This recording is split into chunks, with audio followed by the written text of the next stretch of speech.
Hello नमस्कार दोस्तों। उम्मीद करता हूँ आप सभी अच्छे होंगे, अपनी पढ़ाई को बेहतर बना रहे होंगे, अपनी तैयारी को मजबूत कर रहे होंगे दोस्तों। इसी क्रम में दोस्तों हम आज जिस टेस्ट की बात करने वाले हैं ये यकीनन बहुत ही अच्छा टेस्ट है। पेपर अच्छा था दोस्तों। इसमें आप देखेंगे क्वेश्चन तो भी अच्छा होगा। और इसमें दोस्तों ये जो मेरा टेस्ट है दोस्तों, मेरे जितना मैंने एक्सपेक्ट किया था दोस्तों उससे कहीं कम नंबर गया है मेरा। ठीक है, उसका जो रैंक है दोस्तों, मेरा रैंक बहुत ही बेकार रैंक है दोस्तों। 20,000 आप देखेंगे तो 20,645 बच्चों में दोस्तों मेरा जो रैंक है 1431 रैंक है दोस्तों। तो इसको आप बहुत ही ख़राब रैंक कह सकते हैं। और हमें और भी अपने आप को इम्प्रूव करना होगा। हालांकि मैंने इसमें बहुत सारी गलतियां भी की हैं जो हमको नहीं करनी चाहिए थी। ठीक है, ऐसी ऐसी गलतियां भी हो गई हैं इस टेस्ट में। आप देखें दोस्तों तो मैंने इसमें अगर देखें आप तो 95 क्वेश्चन मैंने अटेम्प्ट किया था, जिसमें से 84 क्वेश्चन मेरे क्या हो गए, रॉन्ग हो गए। सॉरी, 84 क्वेश्चन मेरे राइट हुए हैं और जो 11 क्वेश्चन है दोस्तों वो रॉन्ग हो गए हैं। ठीक है, अब देखिए तो कट ऑफ जा रहा है इसका 60 से 65। मेरा जो मार्क्स दोस्तों हैं वो 80.37 है और जो इसका एवरेज स्कोर है आप देख सकते हैं 61.36 है। ठीक है, तो कुल मिला जो टेस्ट है यहाँ मेरा जो एक्यूरेसी गया है वो बहुत ही बेकार एक्यूरेसी गया है। अगर आपकी एक्यूरेसी 19 प्लस नहीं है दोस्तों तो यकीनन वह बहुत ही बेकार मतलब ख़राब एक्यूरेसी है। तो इसमें आपको ज़्यादातर क्या करना है, अपनी एक्यूरेसी को मेंटेन करना है। जितना अच्छा आपका एक्यूरेसी रहेगा उतना ही आपके लिए क्या होगा, फ़ायदा होगा। ठीक है, आप माइनस मार्क्स से कम बचेंगे। अच्छा स्कोर देखिए, माइनस मार्क्स से बचना ही क्या होता है, हमारा सबसे बड़ा वो होना चाहिए, लक्ष्य होना चाहिए कि हम माइनस मार्क्स से कम मतलब कम माइनस मार्क्स करें। ठीक है, चलिए चलते हैं, देखते हैं क्या था पेपर में, कैसा पेपर था। तो पहले क्वेश्चन की बात करें तो देखिए पहला जो क्वेश्चन है, भारत में राष्ट्रीय शिक्षा दिवस कब मनाया जाता है। तो आपको पता है 11 नवंबर को भारत में राष्ट्रीय शिक्षा दिवस के रूप में मनाया जाता है। अगर बात करें 11 नवंबर में तो 11 नवंबर को क्यों मनाया जाता है, तो आपको पता है भारत के जो पहले शिक्षा मंत्री हैं, ये भी क्वेश्चन पूछा था कि भारत के पहले शिक्षा मंत्री कौन थे। तो यह मौलाना अबुल कलाम जी थे, जिनके जन्म दिवस पर 11 नवंबर को शिक्षा दिवस के रूप में मनाया जाता है। ठीक है, यह पहली बार 2008 में जो नई दिल्ली है विज्ञान भवन में मनाया गया था। उस समय जो प्रधानमंत्री जो राष्ट्रपति थी प्रतिभा पाटिल ने ही इसको मनाया था। ठीक है दोस्तों, उन्हीं के समय में इस दिन शिक्षा दिवस के रूप में यानी मनाया जाता था। बात करें और बहुत ही इंपॉर्टेंट दिवस है दोस्तों, जैसे पर्यावरण दिवस। तो पर्यावरण दिवस जो मनाया जाता है 5 जून को मनाया जाता है। ठीक है, विश्व दुग्ध दिवस 1 जून को मनाया जाता है। अंतर्राष्ट्रीय महिला दिवस 8 मार्च को मनाया जाता है। पृथ्वी दिवस 22 अप्रैल को मनाया जाता है। जैव विविधता दिवस 22 मई को मनाया जाता है। और 22 मार्च को जल दिवस के रूप में मनाया जाता है। फिर आपको पता है 12 जनवरी को राष्ट्रीय युवा दिवस के रूप में मनाया जाता है। फिर 12 अगस्त को अंतर्राष्ट्रीय युवा दिवस के रूप में और फिर हाथी दिवस के रूप में दोनों मनाया जाता है। ठीक है, 25 जनवरी को मतदाता दिवस के रूप में मनाया जाता है। ठीक है, आपको पता है 4 जुलाई को जो है अमेरिका का जो स्वतंत्रता दिवस के रूप में मनाया जाता है। और ऐसे बहुत इम्पोर्टेंट दिवस हो जाते हैं दोस्तों जो आपको याद होने चाहिए। और आप कोई क्योंकि दिवस से क्वेश्चन कभी भी पूछा जा सकता है। 2 फरवरी को आर्द्र भूमि दिवस मनाया जाता है। ठीक है, आपको पता है आर्द्र भूमि के लिए, इसके संरक्षण के लिए एक रामसर कन्वेंशन हुआ था दोस्तों ईरान में, जो 1971 में हुआ था दोस्तों। कहाँ पर? 1971 में रामसर हुआ था। ठीक है, भारत में अब तक 42 रामसर साइट हैं। ठीक है, सबसे जो अंतिम रामसर साइट है वह है सोकर झील है, जो लद्दाख में है। और अगर बात करें पहली जो रामसर साइट है दोस्तों वह चिल्का झील था, जो आपका उड़ीसा में है। भारत में जो है और एशिया की सबसे बड़ी खारे पानी की जो झील है दोस्तों, यह चिल्का झील है। और यह चिल्का झील जो दोस्तों एक लैंगून झील है दोस्तों। ठीक है, जो उल्का पिंड के गिरने से बनी थी। ठीक है, तो ये सारी चीज़ें आपको याद होने चाहिए। ठीक है, आगे चलते हैं, देखिए अगला क्वेश्चन अपना। ठीक है, ब्लीचिंग पाउडर निम्नलिखित में से किस तत्व का एक यौगिक है? तो यह मेरे गलती से क्वेश्चन जो हुआ है गलत हो गया है। मुझे इसका आंसर पता था, इसके बावजूद भी मैंने इस क्वेश्चन को हमने गलत किया है दोस्तों, गलती से हो गया है।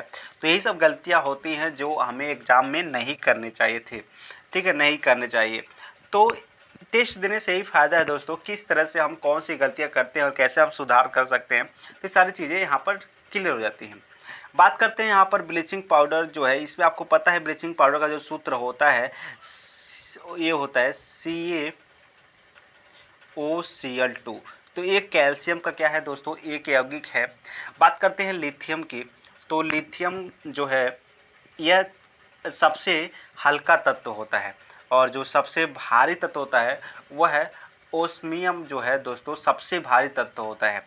बात करते हैं सोडियम का परमाणु क्रमांक 11 होता है, और मैग्नीशियम का परमाणु क्रमांक 12 होता है, कैल्शियम का 20 होता है, लिथियम का 3 होता है, ठीक है। तो ये सारी चीज़ें हैं जो आपको याद होने चाहिए, ठीक है। चलिए, सोडियम को दोस्तों मिट्टी के तेल में रखा जाता है, क्योंकि ये बहुत ही ज्वलनशील होता है, और जैसे ही अगर आप इसको हवा में रखते हैं तो हवा के संपर्क में आने से क्या होता है, ये जलने लगता है। इसलिए इसको मिट्टी के तेल में रखा जाता है ताकि हवा से इसका संपर्क ना हो पाए, ठीक है। चलिए, थर्मामीटर, आपको पता है जो थर्मामीटर है यह हमको डिग्री में माप को देता है, जबकि घड़ी से बात करें तो समय जो है घड़ी का मात्रक है, और सॉरी, समय का मात्रक जो है दोस्तों एक तरह से घड़ी है, और मतलब घड़ी से हम समय पता करते हैं, और ये घंटा क्रम में हमको बताता है, ठीक है। ओके, आगे चलते हैं।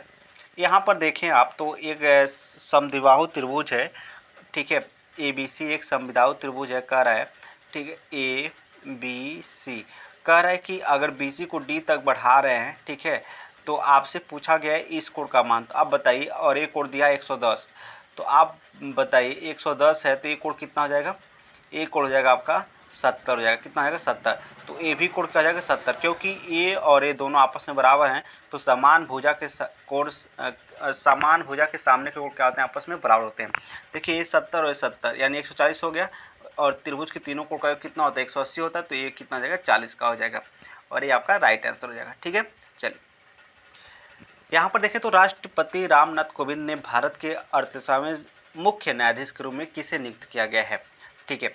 अगर बात करें दोस्तों कि भारत के जो 38वें CJI हैं, ठीक है, CJI है, ठीक है दोस्तों, वो है AB रमन्ना। कौन है, AB रमन्ना। अगर बात करें 37वें के, तो वो हैं दोस्तों शरद अरविंद बोबड़े। कौन है, शरद अरविंद बोबड़े जी, ये 37वें मुख्य न्यायाधीश थे। अगर बात करें 46वें की, तो ये थे रंजन गोगोई, ठीक है दोस्तों। रंजन गोगोई ने ही दोस्तों जो राम मंदिर का फैसला था वह इनके ही पीठ द्वारा, ठीक है, 5 सदस्यों का एक पीठ था दोस्तों जिन्होंने राम मंदिर की फैसला किया था, ठीक है। तो ये सारे क्वेश्चन हैं दोस्तों जो आपको याद होने चाहिए। अगर बात करें दोस्तों उच्च न्यायालय की, या जो सर्वोच्च न्यायालय है, इसका उद्घाटन कब हुआ था, तो यह हुआ था 28 जनवरी 1650 में सर्वोच्च न्यायालय का क्या हुआ था, उद्घाटन हुआ था, ठीक है। अगर बात करते हैं दोस्तों उच्च न्यायालय की प्रथम महिला न्यायाधीश जो हैं वह है फातिमा बीबी हैं दोस्तों, सॉरी, सर्वोच्च न्यायालय की पहली महिला न्यायाधीश कौन है, फातिमा बीबी हैं, ठीक है। अगर बात करते हैं दोस्तों उच्च न्यायालय की पहली महिला जो मुख्य न्यायाधीश हैं वह कौन है, तो वह है दोस्तों लीला सेठ। कौन है, लीला सेठ। और जो हिमाचल प्रदेश की जो न्यायालय है इसके न्यायाधीश थी, मुख्य न्यायाधीश थी, ठीक है। तो ये चीज़ें आपको क्या करना होगा, याद रखना होगा। यहाँ पर देखें तो मानव रक्त का पीएच आप पूछा है दोस्तों, तो जो मानव रक्त का पीएच होता है वह होता है क्या, 7.4 होता है। आपको पता है दोस्तों जो पीएच स्केल होता है उस पर 0 से 14 तक के अंक लिखे होते हैं। 7 पे क्या होता है, उदासीन होता है, और 7 के पहले जो होता है अम्लीय, और 7 के बाद क्या होता है, क्षारीय होता है। यानी जिसका पीएच 7 है वह क्या होगा, उदासीन होगा। उदासीन की जो सोडियम क्लोराइड होता है, यानी इसको साधारण नमक आप कह सकते हैं, और जो जल होता है, ये दोनों क्या होते हैं, जो दोनों के जो पीएच मान है 7 होते हैं, और दोनों क्या होते हैं, उदासीन होते हैं। बाकी अगर बात करें आप तो शराब का जो पीएच मान होता है दोस्तों, यह 2.8 हो सकता है दोस्तों। यानी अगर अंतराल की बात करें तो 2.8 से 3.8 के बीच में इसका पीएच मान हो सकता है। समुद्री जल की बात करें तो ये 8.4 इसका पीएच मान होता है। कितना होता है? 8.4 ये किसका पीएच मान है? समुद्री जल का। ठीक है। अगर बात करते हैं मानव मूत्र का, तो जो मानव मूत्र हो जाता है उसको, उसका जो पीएच होता है 4.8 से 8.4 तक हो सकता है। ठीक है दोस्तों, यानी इनके बीच में। अगर बात करें नींबू का तो 2.2 से 2.4 तक हो सकता है। सिरका की अगर बात करें तो 2.5 से 3.4 हो सकता है। दूध का 6.4 से 6.6 यानी 6.4 आपसे को दिया जाता है ऑप्शन में। लार की बात करें तो लार जो होता है 6.5 से 7.5 इसका पीएच होता है। ठीक है। बाकी आपको पता है रक्त का पीएच कितना होता है? 7.4। तो कुछ पीएच मान है जो आपको याद होने चाहिए। ठीक है। चलिए, निम्न शब्दों में से 3 एक निश्चित तरीके से एक समान है और एक भिन्न है, बेजोड़ का चयन कीजिए। तो आपको पता है, सिंपल सी बात है दोस्तों, हमें नहीं पता था इस क्वेश्चन को, मैंने तुक्का किया था जो आप हमारा गलत निकला था। ठीक है। जो बैंजो है और मेंडोलिन है, सितार है दोस्तों, ये तार, इनमें तार लगे होते हैं, जबकि आर्काडियन जो है दोस्तों, इसमें यह सभी वाद्य यंत्र हैं दोस्तों, और इसमें जो है तार का प्रयोग नहीं किया गया होता है। ठीक है। चलिए आगे चलते हैं। यहाँ पर देखें तो अमन 30 दिन में कार्य पूरा कर सकता है यदि अमन की क्षमता पारुल की क्षमता से 2 गुनी है और पारुल की क्षमता चारू की क्षमता से 3 गुनी है। तो ज्ञात करना है सभी को मिलकर कार्य पूरा करने में कितने दिन लगेंगे दोस्तों। तो अगर बात करें दोस्तों, अगर आप इसको सॉल्व करेंगे दोस्तों, तो जो अमन है जो दोस्तों, उसकी क्षमता क्या आपको मिल जाएगी? 6 मिल जाएगी। जो आपका पारुल है उसकी क्षमता 3 मिल जाएगी, और जो आपका कौन है, चारू है, उसकी क्षमता 1 मिल जाएगी। यानी अमन जो है 30 दिन में काम खत्म, यानी 6 की स्पीड से वह 30 दिन में काम खत्म करता है। ठीक है। तो आपसे पूछा गया अगर सभी लोग काम करें तो काम कितने दिन में खत्म हो जाएगा? देखिए 6 3 9 1 10, अगर सभी लोग काम करें तो एक दिन में 10 काम करेंगे, तो आपको पता है 18 दिन में क्या हो जाएगा? वो खत्म हो जाएगा। ठीक है। चलिए, इंडियन प्रीमियर लीग का कौन सा संस्करण अप्रैल 2021 में शुरू होगा? तो आपको पता है दोस्तों 14वां जो संस्करण था अप्रैल 2021 में शुरू हुआ था अप्रैल में, जो कोविड-19 की वजह से पूरा नहीं हो पाया था। ठीक है। आपको पता है दोस्तों जो पहला आईपीएल का खिताब था दोस्तों, वह राजस्थान टीम ने जीता था दोस्तों। उस समय जो कैप्टन थे वो शेन वॉर्न थे। ठीक है। बात करें दोस्तों जो 13वां आईपीएल था उसमें यह मुंबई इंडियंस ने जीता था। सबसे अधिक आईपीएल जीतने का जो खिताब है वह मुंबई इंडियंस के नाम से है, उसके बाद चेन्नई का है। ठीक है। अगर बात करें मुंबई इंडियंस के कैप्टन तो आपको पता है रोहित शर्मा जी थे। ठीक है।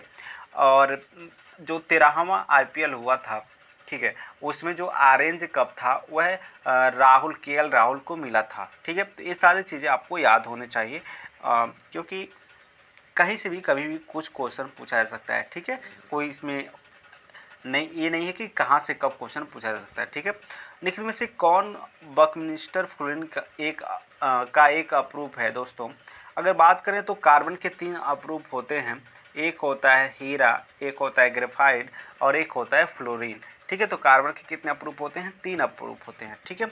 तो जो फ्लोरीन है, बकमिंस्टर फ्लोरीन, वह कार्बन का एक अप्रूप है। ठीक है। आगे चलते हैं। यहाँ पर देखें तो कूट भाषा में लिखा गया, तो आप देख सकते हैं यहाँ पर कुछ इस तरह से लॉजिक लग रहा है, आप आराम से देख सकते हैं, कोई इसमें दिक्कत वाली बात नहीं है। ठीक है। यहाँ पर अगर देखें तो पाइप एक्स पाइप जेड से 5 गुना तेजी से एक टंकी को भर सकता है। यदि दोनों पाइप 10 मिनट में टंकी को भर सकते हैं तो वह समय ज्ञात कीजिए जिसमें जेड अकेले टंकी भर सकता है। देखिए कहने का मतलब क्या है दोस्तों, यक्स पाइप जेड से 5 गुना है। अगर सपोज कीजिए जेड 1 भर रहा होगा तो यक्स कितना भर रहा होगा? 5 गुना तेज़ी से यानी यक्स 5 भर रहा होगा। ठीक है। दोनों ने मिल करके यानी 5 1 6 के स्पीड से 10 मिनट में भर सकते हैं। तो आपसे पूछा गया है कि जेड अकेले, जेड का जो भरने का स्पीड है 1 है, यानी ये 60 दिन में क्या हो जाएंगे? सभी भर देंगे। ठीक है। निम्न में से कौन सा भारत और उज्बेकिस्तान के बीच में आयोजित संयुक्त सैन्य अभ्यास का नाम है? तो पहला जो है आपको जो डस्ट लीग था दोस्तों, यह रानी खेत देहरादून में, यानी आप कहें तो उत्तराखंड में हुआ था। यह संयुक्त सैन्य अभ्यास, यह भारत और उज्बेकिस्तान के बीच में हुआ था। ठीक है, अगर बात करें दोस्तों उज्बेकिस्तान का, तो यह मध्य एशियाई देश है जिसमें 5 देश आते हैं, और वह दोस्तों कजाकिस्तान, किर्गिस्तान, तुर्कमेनिस्तान, और एक है उज्बेकिस्तान, और एक आपका है ताजिकिस्तान। ठीक है, तो ये 5 देश हैं जो मध्य एशिया में आते हैं, मध्य एशियाई देश हैं। ठीक है, इसी में एक है आपका उज्बेकिस्तान। ठीक है, अगर देखें दोस्तों जो यहाँ पर उज्बेकिस्तान का जो राजधानी है वह क्या होता है, ताशकंद होता है। आपको पता है ताशकंद वह स्थान है जहाँ पर जो भारत के प्रधानमंत्री थे लाल बहादुर शास्त्री, वहाँ पर उनका क्या हुआ था, मृत्यु हो गया था दोस्तों, जिनका कारण अभी तक पता नहीं चल पाया। वैसे सब लोग कहते हैं हार्ट अटैक हुआ था, तो अभी तक उसका जो कारण हो पता नहीं चल पाया था। ठीक है, चलिए क्लोरोफिल में क्या पाया जाता है, जो क्लोरोफिल होता है उसमें आपको मिलता है मैग्नीशियम। क्या मिलता है, मैग्नीशियम मिलता है क्लोरोफिल में। ठीक है, चलिए निम्नलिखित में से आपसे पूछा गया है शब्द युग में जो है दोस्तों संबंधित है, जिस तरह से होली रंग से संबंधित है दोस्तों, उस तरह दिवाली आपको पता है प्रकाश से संबंधित है, यानी दिवाली जो है प्रकाश का पर्व कहा जाता है। ठीक है, तो यही आपका आंसर सही हो जाएगा। आगे चलते हैं, यहाँ पर देखें तो सिंपल सी बात है दोस्तों, आप जिस तरह से इस क्वेश्चन दिया गया है इसको इस तरह से लिख दें 0.129 पे बार लगा सकते हैं। तो आपको पता है दोस्तों 129 जितना बार लगेगा उतना ही 99 आ जाएगा, यानी जितने अंक पे बार होगा। ठीक है, अब इसको हल करेंगे दोस्तों तो आपको मिल जाएगा 43.333। ठीक है, आगे चलते हैं, निम्न में से किस राज्य ने आशा पे ऐप लॉन्च किया है दोस्तों, तो आपको पता है दोस्त हरियाणा जो राज्य है ना, यह आशा पे ऐप लॉन्च किया है। अगर बात करें हरियाणा के मुख्यमंत्री के, तो यह मनोहर लाल खट्टर जी हैं हरियाणा के मुख्यमंत्री। ठीक है, अगर कुछ और ऐप के बारे में बात कर लेते हैं, जैसे यहाँ पर आप देख सकते हैं कि जो आरोग्य सेतु ऐप है वो 2 अप्रैल 2020 को क्या हुआ था, लॉन्च हुआ था। ठीक है, सेल्फ स्क्रीन ऐप जो है पश्चिम बंगाल का ऐप है, मोर बिजली ऐप जो है छत्तीसगढ़ का ऐप है, किसान रथ ऐप जो है असम सरकार ने मतलब इसको लॉन्च किया था, और योनो ऐप जो है SBI का है, और प्रज्ञान ऐप जो है दोस्तों झारखंड का है। ठीक है, आगे चलते हैं, फलों के पकने के लिए कौन सा हार्मोन जिम्मेदार है, तो यह एथिलीन है दोस्तों। एथिलीन का जो फार्मूला होता है वो क्या होता है, C2। ठीक है, C2H4 जो होता है दोस्तों, यह एथिलीन का क्या होता है, फार्मूला होता है। ठीक है, आगे चलते हैं, यहाँ पर अगर आप देखें रीजनिंग का क्वेश्चन है, बहुत ही सिंपल सा क्वेश्चन है, आप आराम से इसको कर सकते हैं, कोई दिक्कत परेशानी नहीं होगा। यहाँ पर देखें, एक टोस्टर 8% के लाभ पर बेचा जाता है, यदि इसे 104 रुपये अधिक में बेचा जाता है तो लाभ 22% होता है। अब देखिए दोस्तों, जो 18 से लाभ बढ़कर कितना गया, 22% गया, मतलब 4% का जो फायदा होगा वह 104 अधिक बेचने में होगा।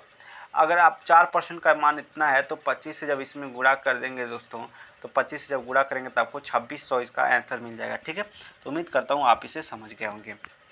तराइन का जो प्रथम युद्ध है कब लड़ा गया था, तो अगर बात करें तराइन का प्रथम युद्ध तो 1191 में लड़ा गया था, पृथ्वीराज चौहान और मोहम्मद गोरी के बीच में ये लड़ा गया था। तो पहले युद्ध में अगर बात करें तो 1191 में जो हुआ था, इसमें पृथ्वीराज चौहान जीत जाते हैं, जबकि तराइन का जो दूसरा युद्ध होता है 1192 में होता है। ठीक है, इसमें क्या होता है, इसमें मोहम्मद गोरी जो है जीत जाता है और पृथ्वीराज चौहान क्या होते हैं, हार जाते हैं। अगर बात करें हम और सारे जो युद्ध हैं, जैसे पानीपत का जो प्रथम युद्ध है, तो जो पानीपत का प्रथम युद्ध है वह है दोस्तों वह हुआ था बाबर और लोदी के मध्य हुआ था, और यह 1526 के ईस्वी में हुआ था। पानीपत का प्रथम युद्ध कब होता है, 1526 ईस्वी में। किसके बीच में होता है, बाबर और इब्राहिम लोदी के बीच में हुआ था। पानीपत के द्वितीय युद्ध की बात करें तो यह 1556 में होता है, अकबर और हेमू के बीच में होता है। ठीक है, अगर बात करें दोस्तों पानीपत के तीसरे युद्ध के बारे में, तो वह 1761 में हुआ था, अहमद शाह अब्दाली और मराठों के बीच में यह युद्ध होता है।